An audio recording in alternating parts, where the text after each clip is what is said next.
What up, Niner gang? Welcome into the 49ers Report by Chat Sports. I'm Chase Sr., and I hope all of you had a fantastic 4th of July weekend. And if you were out by the pool, hopefully you trimmed yourself up and cleaned yourself up thanks to the best men's grooming products from Manscaped. Go to manscaped.com/49ers for 20% off plus free shipping. Let's dive into the latest 49ers news and rumors. Is Nick Bosa a top 10 edge in the NFL? Well, of course he is. For Shanahats, light the candlestick. I'm all in because that's frankly the truth. ESPN surveyed over 50 league executives across the NFL, as well as coaches, scouts, and players, and they ranked Nick Bosa number 8 among all pass rushers in the league, despite missing almost all of 2020 with that torn ACL that he went down with in Week 2 against the New York Jets. And have you seen the clips of him on Twitter, on Instagram, working out, coming back from that injury? He's looking mean, like the Hulk, and I expect him fully to be back to his full self next season. So too do other executives, coaches, and scouts across the league. And if that's the case, this 49ers defense is going to be mean, it's going to be dangerous, and Nick Bosa is going to be getting after opposing quarterbacks. Here's what that list looked like from ESPN. Really hard to dispute the top 5. Myles Garrett in at number 1, TJ Watt at 2, Joey Bosa, Nick Bosa's brother, of course, at 3, Khalil Mack, a little long in the tooth, but still good for number 4. Chandler Jones at 5. Von Miller at 6. Chase Young at 7. Nick Bosa, yours truly, at number 8. Cam Jordan of the New Orleans Saints at number 9. And Danielle Hunter at number 10. And if Nick Bosa goes out there and has a season like he did as a rookie in 2019, I can guarantee you he's going to climb up this list. So what do you think about ESPN's rankings? Do you agree with it or not? Type Y for yes, I agree. Type N for no, I do not. Be sure to get your votes in the comment section down below. Here's what an anonymous NFC scout had to say about Bosa. Instincts and technique, excellent with his hands and counters and plays with power. Really no wow physical trait, but knows how to play the game, can play the run and pass with no real weakness there. No wow physical trait? Are you kidding me? Nick Bosa is a massive human being. He's an absolute physical specimen. I disagree with that NFC scout. Maybe I should be a scout instead. But in all honesty, the hype is real around Nick Bosa. This dude is legit. You saw in 2019, he was worthy of being that high end of the first round pick. He's going to go out and do some damage this year, no doubt. And speaking of that, a guy who Nick Bosa has gone up against and done damage against, Andrew Whitworth of the Los Angeles Rams, a guy who's probably headed for Canton in the Pro Football Hall of Fame. He was talking about Bosa with Chris Long on the Greenlight podcast and had this to say. I think he's a special rusher. I think feeling him as a rookie, he's one of the most powerful kids I've ever felt that young. Really in the run game, pass game, everything. He's got some serious pop. And so I think there's youth strength, and then there's like, man, when this guy kind of hits his stride, if he's that powerful now, wow. And going back to 2019 in that rookie campaign where Nick Bosa had solidified himself as one of the best guys coming off the edge across the National Football League, these numbers were filthy. And that's why I think he's due for a breakout season in year 3. And he's a prime breakout candidate for me on the Niners. 47 tackles, 16 tackles for loss, 9 sacks, 2 forced fumbles. This is a guy who can completely wreck games. And really his impact is felt across the entire defensive line because the focus usually is going to be on a guy like that who can just ruin and wreck games across the edge, which opens up opportunities for other guys across that defensive line. That's why, if healthy, I think that Niners defense is going to get back to being one of the best in the league. So how many sacks for Nick Bosa this upcoming season in 2021? I think he's due for a double-digit sack season. I'm going to go ahead and type my 10 for sacks for Nick Bosa. What do you think? Get your votes in the comment section down below. Speaking of sacks, if you want to clean your ball sack up, Manscape, it's your answer. And the brand new Lawnmower 4.0, and you can get 20% off plus free shipping by using the promo code 49ers at manscaped.com/49ers. I got to admit, that was just a seamless transition by me. Yeah, I know, I'm good. Also, the perfect package from Manscaped. Can't miss it. Ball deodorant, ball toner, boxers that I wear on a consistent basis, especially if I run, so that my balls don't flop around, as well as the travel bag, which I actually used 2 weekends ago when I went to Baltimore for a wedding with my girlfriend. These Products, they're the best men's grooming products out there. The same ones that the 49ers use, and once again, you can get 20% off plus free shipping off of them by going to manscape.com/49ers. The perfect package, $87.99. That's a good price to pay if you want the perfect package for yourself. Another good thing, hey, you take the blade off, you get a different guard on there. You can use it on your sideburns, your beard, your hair, your chest, your back if you're a hairy dude, whatever. That link in the description as well as the comment section of this video. Are the 49ers regretting taking Trey Lance over Mac Jones? Just chill. This rumor, flat out ridiculous. It's clickbait, y'all. ESPN Patriots reporter Mike Reiss went out there and said, hey, I think the New England Patriots are going to thank the 49ers for drafting Trey Lance. As we know, a lot of speculation leading up to the 2021 NFL draft about who the 49ers were going to take at number 3. Was it going to be Mac Jones, Justin Fields, Trey Lance? All of the cowards bought into the hype and they said, Mac Jones to the 49ers, book it. Your boy right here, I wasn't a coward. I said it's going to be Trey Lance or Justin Fields. I was right on that. Here's what Mike Reiss had to say in that report. I just can't get over it because it's just garbage. I believe the Patriots will be sending a big thank you note to the San Francisco 49ers for passing on Jones with the number 3 overall draft pick. He slid all the way to New England at number 15 and has made a strong first impression on coaches and players. If he emerges as the quarterback of the future, as the Patriots believe he can, New England's 3-year outlook could threaten Buffalo's. Yeah, but Trey Lance has much more upside, much more potential than a guy like Mac Jones. And the same can be said about Trey Lance in Santa Clara throughout rookie minicamp as well as OTAs. The word on him has been very, very good, and a lot of people have been overly impressed. Speaking of the draft, though, a lot of revisionist history is going to go on. Is Trevor Lawrence going to work out with the Jaguars and that dysfunctional organization? Dysfunctional organization? The New York Jets. Is Zach Wilson going to work out at number 2? You got Trey Lance going at 3.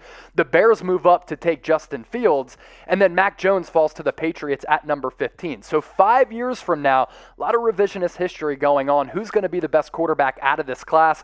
I think it's going to be Trey Lance for all of the reasons that I have mentioned here on the 49ers report. A big reason for that? Trey Lance has way more upside. He has untapped potential, whereas Mac Jones, I think, has a clear ceiling right now and just doesn't have the overall ability of Trey Lance, which we'll explore here in just a couple of seconds. Trey Lance, he's the better prospect. I wanted him for the 49ers going into the draft. Who did you want, though? Type TL for Trey Lance in the comment section. Type MJ for Mac Jones. This debate, it's going to continue to simmer and go on for the next several years. Why I think Lance was the better pick? I mentioned it, unlimited upside. He's a better athlete, 6'4", 6'5", 225 pounds, an elite 40-yard dash. He's got unbelievable arm strength. Those two things cannot be said for Mac Jones. He's also a dual threat ability. So as things change in the NFL, Trey Lance is the prototype that you want in this transition that is happening in the NFL. And I know a lot of people have said, Trey Lance, he's so inexperienced. He only, attempted about 200 passes at North Dakota State. Mac Jones played 1 year. Yeah, he won the national championship, but both of these guys are inexperienced. So don't throw that argument at me that Trey Lance, there is no sample size in there. Mac Jones is the much more experienced quarterback. Trey Lance, of all of the draft prospects, actually took the most snaps under center.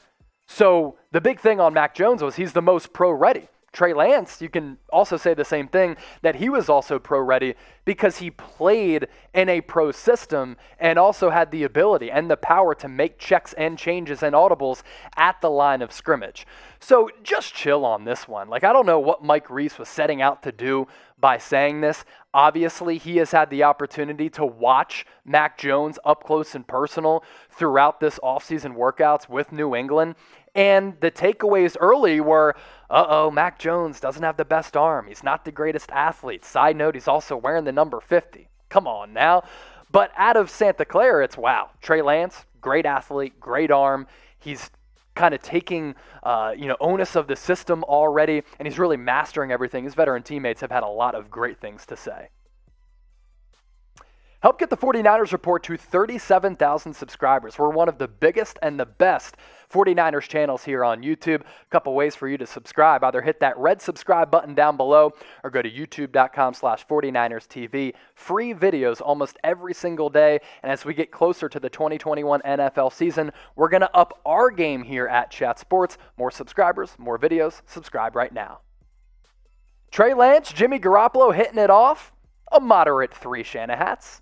Yeah, I mean, why wouldn't they be hitting it off? There's no reason to have a contentious relationship right from the get-go between the veteran quarterback and the rookie quarterback, even though Trey Lance was drafted at number 3 to take over for Jimmy G. But Lance, where does this rumor come from? He was recently at Carson Wentz's charity softball game, which we talked about last week, and he spoke to a local news station out of North Dakota about his relationship with Jimmy Garoppolo, who is likely to start as the starting quarterback for the 49ers ahead of Trey Lance.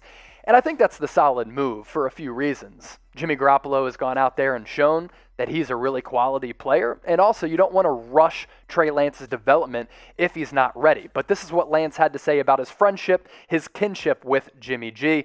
He's a great guy. I mean, one of the best people I've been around, and I've been fortunate to be around some, I think, really, really great people, guys that are going to play today and guys still in that locker room right now. Jimmy is just like it, and that organization is the same exact way. So I just feel very blessed and fortunate to be where I am and be able to be a part of something like this. Don't start bad blood for no reason. That's one of the lessons that we are learning and teaching on today's show. There's no reason for Jimmy G and Trey Lance to get off to a bad start. You look at how Alex Smith and Patrick Mahomes, their relationship developed. Patrick Mahomes took his job. The Chiefs drafted him to take over for Alex Smith. Alex Smith wasn't bitter about it. He was smart about it. He was intelligent. He knew that he didn't want to affect or alter the great culture that was going on inside that Kansas City Chiefs locker room. There's that same type of championship-like culture going on in Santa Clara right now because the 49ers understand something special is brewing. So why start BS if there's no BS to be made? Yes, Jimmy Garoppolo almost requested a trade, but any of us in the work world, right? If our employer looks for somebody to replace us, we're probably going to try to find a job elsewhere. That's the competitiveness in us, right? That's the competitor in us as well. Jimmy Garoppolo wanting to request a trade, look, he wants to start in the NFL because he's seen he's fully capable of winning games and putting up numbers. Here's what he had to say on May 4th about the competition between him and Trey. I know it's going to be a competition between us like it was between me and Tom Brady when I got drafted to New England. At the end of the day, like my dad was just saying, all you can ask for is the opportunity. Once they said you'll have the opportunity to start this year and fight it out, I was all for it. I'm ready for the competition, and that's what we're here for. Competition brings the best out of people. Competition breeds greatness. And for Jimmy G, you saw it right on your screen with that quote right there. He's going to have an opportunity to claim this starting job. If he plays well, if he stays healthy in training camp, and the preseason, as well as the regular season, he's going to be the starting quarterback on this team. So sink or swim, it's another lesson that we're passing along here, and that's what Jimmy Garoppolo is going to be able to do. You play well, you swim. You don't play well, you sink, and Trey Lance is right behind you breathing on your neck to take over as the starting quarterback because, let's be honest, it's a 2-horse race between Jimmy G and Trey. Josh Rosen not going to be in the mix for the starter. He's going to be that third stringer as we look at this quarterback situation with the Niners, which is one of the most fascinating training camp battles across the entire NFL going into 2021. So what do you think? Should Trey Lance be QB1 to start 2021? Get your votes in the comment section down below. Type 1 for yes or type 2 for no. Let me know what you're thinking on this one. I think Jimmy G will start, but I think it's possible Trey Lance plays at some point this season as the starter. Couple quick nuggets to get to before we head out of here. 49ers have cut linebacker Nate Gary. Formerly played with the Philadelphia Eagles. He was drafted out of Nebraska where he played safety, converted to linebacker. Kind of a hybrid guy, I can tell you this. Niners fans, they're not going to be missing much with Nate Gary. He was awful in coverage last year, much better against the run, more so a special teams guy. And according to Adam Kaplan, who broke this news, not much of a financial hit by cutting him. Looks as though he is healthy, though, because there wasn't an injury designation. He did sign a one-year deal worth less than $1 million. No guarantees there at all. So the 49ers electing to move on from Nate Gary. Who knows if there's another injury at the linebacking core? the Niners could look to bring him back in, but I would guess that he's going to look to go elsewhere. Another rumor to get to. The 49ers throwing it back to 1955 and bringing back one of their alternate helmets from the 50s. Two Shanna hats. So as we know, the NFL has granted permission for teams to submit new jerseys for the 2022 season.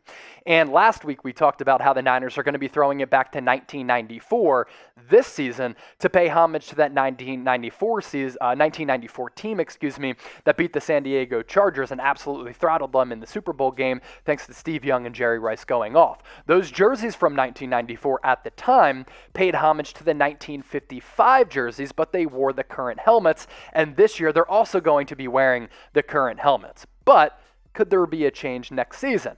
Jeff Kerr of CBS Sports said this: the 49ers are considering a red helmet worn by the team more than 60 years ago instead of the current alternate helmet that they have. They also tried to wear their throwback unis for all 17 games. This would be in play for the 2022 season, not 2021, and these are what those helmets look like. I'm kind of iffy on them because the Gold Rush helmets, the Gold Rush colors, the gold helmets are just classic. And the red on red, to me, just kind of looks weird, but I'm always a fan of throwing it back in terms of history and paying respect to great teams like this 1955 squad and like what the 2021 team is doing to 1994. But those red helmets kind of clashes for me. And as you can see, I'm always down to talk some style. So how do you think about the helmets? How do you feel about them? I let my opinions known. Let your opinions known in the comment section. Type L for you like them. Type H for you hate them. Hate, it's a very, very strong word. Not going to go ahead and say H for hate. I just kind of dislike them. I like the gold helmets.